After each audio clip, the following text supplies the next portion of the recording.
नमस्तुभ्यम नमस्तुभ्यम नमाम्यहम् मम सहोदर आर्य राष्ट्र के रहने वाले मेरे हम उम्र भाइयों, आप सभी को मेरा नमस्कार है। स्वागत है आप सभी का अपने पसंदीदा प्रोग्राम नाड़ी वैद्य कायाकल्प के अंदर। आज हम बात करते हैं उस बीमारी की जो घर घर फैलती जा रही है। पहले हमें कभी कहीं नहीं मिलती थी, लेकिन आज हर घर में प्रत्येक व्यक्ति उस रोग का रोगी बनता जा रहा है। हाँ, आपने ठीक सुना, उस रोग का नाम है कैंसर, जिसको आयुर्वेद में बहुत समय पहले अर्बुद नाम से, ग्रंथि नाम से या दुष्टवर्ण के नाम से कहा गया। हजारों वर्ष पहले आचार्य सुश्रुत ने, आचार्य चरक ने रोग का वैज्ञानिक वर्णन किया था। आइए समझते हैं कैंसर का कारण और आयुर्वेद में इसका इलाज क्या है और इसका कारण क्या है, जिससे आप उस कारण को दूर करके इस रोग से सदा के लिए बच सकते हैं और आयुर्वेद का प्रयोग करके आप रोग प्रतिरोधक अक्षमता को बढ़ा करके स्वस्थ रह सकते हैं। और शास्त्र कहते हैं अर्बुद्धम अस्थिरम गाढ़म मंद वेदनाम अचेतनम महांतम वृत्तम उत्सेधम तद अर्बुद्धम उदाहरितम। अर्बुद किसको कहा गया है, कैंसर किसको कहा गया है? एक ऐसा गांठ जो जड़ के साथ जुड़ी हुई हो, मंद वेदना जो धीरे धीरे दर्द करता हो, अचेतनम जहां रक्त का संचार न हो, ऐसी गांठ को आयुर्वेद में कैंसर कहा गया है।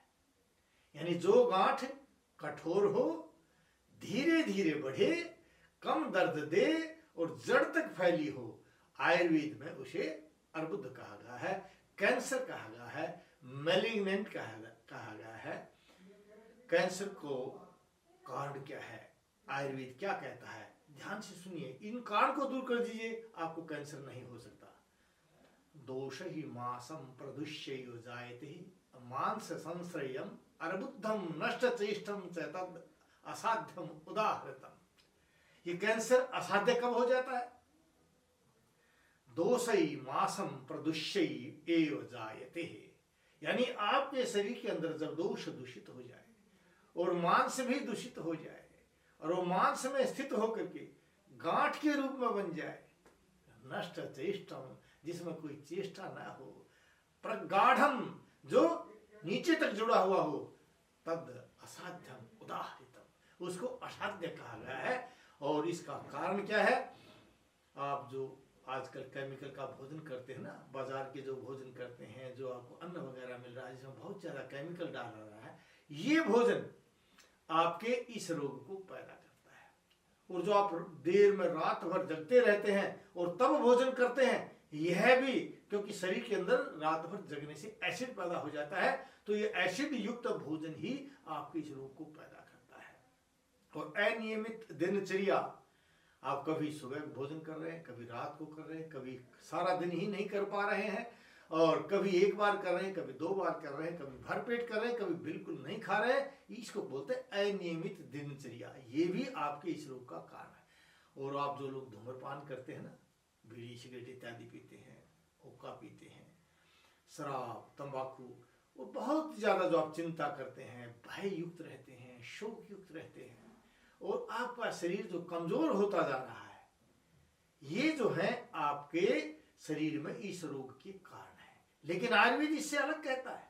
आयुर्वेद कहता है इन सभी चीजों के कारण आपकी पाचन अग्नि जब मंद हो जाती है, रसात रक्तम तो मांसानमेदस्ततो अस्थि अस्थनमज्जात शुक्रम शुक्रात गर्भम प्रजायते। जब रस अग्नि के द्वारा पाच होकर के रस का रक्त नहीं बनता है, उसको बोलते हैं मद अग्नि मंद हो जाना।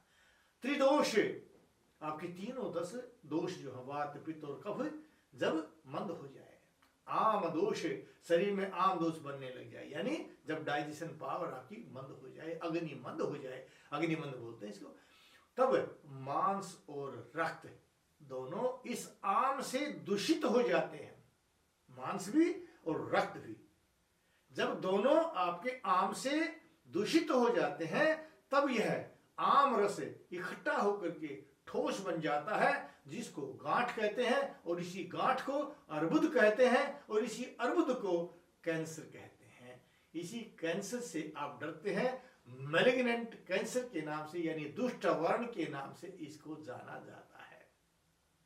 और कब यह गांठ, जो साधारण सी गांठ है ना, ये कब कैंसर बन जाती है? आयुर्वेद में क्या कहा है, जरा ध्यान से सुनिए। दीर्घ काल स्थित हो वर्ण हो दुर्गंधी पीशरावी च वेदनामान है दुष्ट वर्ण सत्य विजय। सह विजय, आप ये जानिए, वेदनामान है दुष्ट वर्ण है, जो घाव वेदना को प्रकट कर यानी ज्यादा पीड़ा देता हो। पूय श्रावी, वहां से गंध निकल रही हो, राध निकल रही हो, दुर्गंध आती हो, और जो घाव आपका ठीक नहीं हो रहा हो, यानी जो घाव लंबे समय तक नहीं भरे, बदबू आए, पीप निकले, दर्द हो, उसी दुष्ट वर्ण को मैलिग्नेंट कैंसर कहा गया है।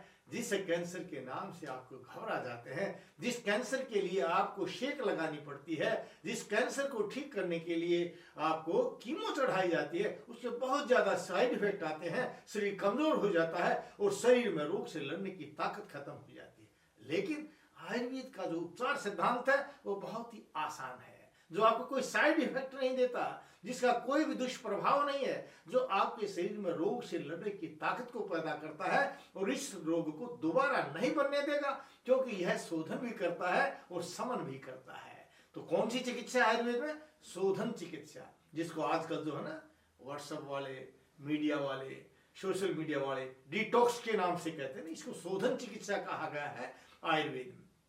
तो इसको शोधनम क्या कहते हैं? शोधनम समनम चैव रसायनम योजयेत वमन विरेचन बस्ती रक्तमोक्षण और रसायन का प्रयोग करके हमें इस कैंसर का इलाज करना चाहिए। और शोधन के लिए क्या कहते हैं? पहले वमन कराइए, विरेचन कराइए, यानी आयुर्वेद में जाइए, पंचकर्म कराइए, और बस्ती के द्वारा हम शरीर की आंतों का शोधन करते हैं, और रक्त मोक्षण के द्वारा जो रक्त दूषित हो गया आम के कारण, उसका रक्त मोक्षण के द्वारा हम डिटॉक्स करते हैं, शोधन करते हैं। और ये कहाँ होता है? जहां पंचकर्म हो। और पंचकर्म कौन कर सकता है? जिसने उसको सिद्ध किया हो, जिसने अच्छे से अध्ययन किया हो, अध्ययन के साथ अनुभव किया हो। ऐसा स्थान नाड़ी वैद्य कायाकल्प संस्थान है रोहतक के अंदर। वहां आएंगे तो वहां अगर कैंसर का रोगी वमन विरेचन बस्ती और रक्त मोक्षण और अग्निकर्म के द्वारा इस आती हुई बदबू को न भरने वाले घाव को ठीक करना चाहता है, तो कोई साइड इफेक्ट नहीं आएगा, क्योंकि वहां समन चिकित्सा भी की जाती है। और समन चिकित्सा के लिए, समन का मतलब जो वटी, गोलियां, चूर्ण इत्यादि दिए जाती है, उसका नाम समन चिकित्सा होती है। लेकिन समन के द्वारा की गई चिकित्सा दोबारा प्रभावित हो सकती है, दोबारा आ सकती है, इसलिए संशोधन करना बहुत जरूरी है। ऐसे रोगों में पंचकर्म का करना बहुत जरूरी है। तो बात करते हैं समन चिकित्सा की, किस तरह से हम इस कैंसर में कौन सी दवाओं का प्रयोग करके शरीर को स्वस्थ बना सकते हैं। तो आयुर्वेद कहता है कांचनार। कांचनार एक ऐसी औषध है, जड़ी बूटी जो हर जगह मिलती है, जिसके पत्तों का रस, जल इत्यादि और चूर्ण का प्रयोग करके हम इस विदर्भ कैंसर के रोग को नष्ट कर सकते हैं। और अगर इस कांचनार के साथ गूगल को भी मिला दिया जाए, कांचनार, गूगल, त्रिफला, हरिद्रा, गिलोय, अश्वगंधा, प्रकृति के अनुसार जो है प्रकृति देख करके अगर इन सब चीजों का मिलान करके भी, अश्वगंधा क्या काम करता है? आपके शरीर में रोग से लड़ने की पावर पैदा करता है।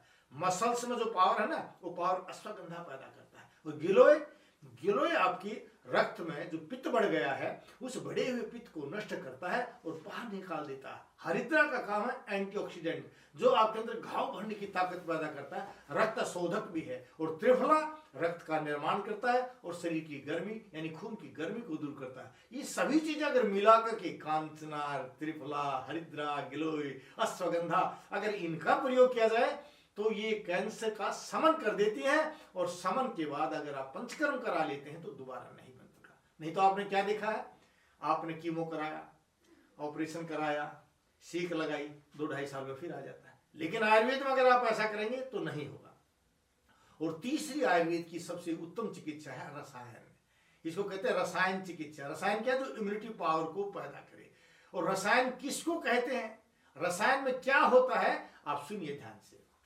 रसायनम वयस्थापनम आयुष्यम बलवर्धनम आमल की रसायन, उसमें एक विशेष रसायन, इसका नाम आमल की रसायन, दूसरा नाम अश्वगंधा रसायन, और तीसरा जो रसायन है वह रसायन जो स्वर्ण भस्म इत्यादि से बनाया जाता है, उसको हम रसायन कहते हैं। तो रसायन को शास्त्र में कहा गया जरा आरोग्य मृत्यु नाशाय नश्यते, वो रसोमत है जो शरीर में बुढ़ापे को नहीं आने देता, रोगों को नष्ट कर देता है, अकाल मृत्यु को नष्ट कर देता है और शरीर को सदा स्वस्थ रखता है, उसका नाम रसायन है। और शास्त्र में कहा गया है रसायनम वयस्थापन, की रसायन आपकी उम्र को देने वाला है, यानी अकाल मृत्यु नहीं आने देता। आयुष्यम, आपकी आयु को बढ़ाता है, रोगों से नष्ट होने वाली आयु को रोग नष्ट करके बढ़ा देता है। बलवर्धनम, आपकी इंद्रियों को, शारीरिक अंगों को बल देता है, उनकी ताकत देता है।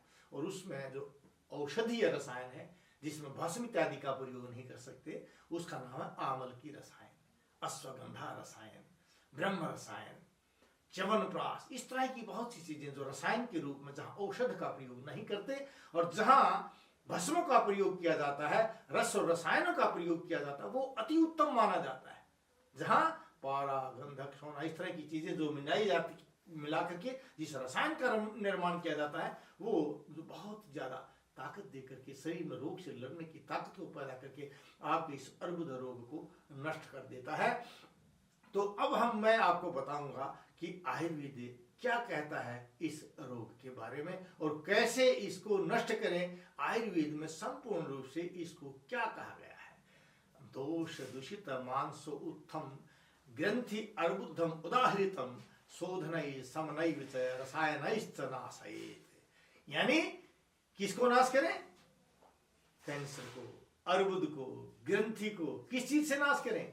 समन करके और शोधन करके, शोधन करके और समन माने औषधियों को खिला करके, जो आपके शरीर के दोषों को दूषित कर दिया है, वात पित्त को जिसने दूषित कर दिया है, और उस वात पित्त और कफ के दूषित होने से आपका रक्त दूषित हो गया है, और रक्त से मांस भी दूषित हो गया है, और उस मांस के दूषित होने से ग्रंथ अर्बुद्धम उदाहरितम, जो ग्रंथियां गांठें बन गई हैं, उन गांठों को कैंसर कहा गया है। और उस कैंसर को ठीक करने के लिए पंचकर्म के द्वारा इन चीजों को ठीक किया जा सकता है, औषधि के द्वारा इनको सदा के लिए ठीक किया जा सकता है। गच्छामि पुनर्मिलनाय, जा रहा हूं दोबारा मिलने के लिए इन भावों के साथ कि आप स्वस्थ रहे, अपने परिवारजनों को स्वस्थ रखें और भारतवर्ष को स्वस्थ रखें। जय भारत, जय भारती। नाड़ी परीक्षण कराने के लिए वैद्य जी से मिलिए रोजाना रोहतक में गली नंबर 5, विनय नगर, हुड्डा सेक्टर 1, दूसरी पुलिया के सामने, मेन दिल्ली रोड, और दिल्ली में महाराजा अजमेर भवन, अध्यापक नगर, नजदीक नारायण धर्म कांटा, नागलोई। अधिक जानकारी के लिए संपर्क करें 8595299299 या 7428299299।